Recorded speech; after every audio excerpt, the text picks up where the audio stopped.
Hello and welcome to A Week in Trucks, in association with MAN Truck and Bus.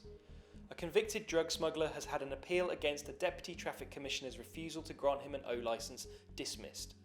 Peter Elsegood received a 14-year prison sentence in 2003 after a court found him guilty of conspiracy to import heroin and cocaine using a lorry fitted with a false air tank. He was released in 2009, but when he applied for an O licence to run 4 HGVs and 4 trailers, he was refused after a public inquiry in October 2018 found he did not have good repute.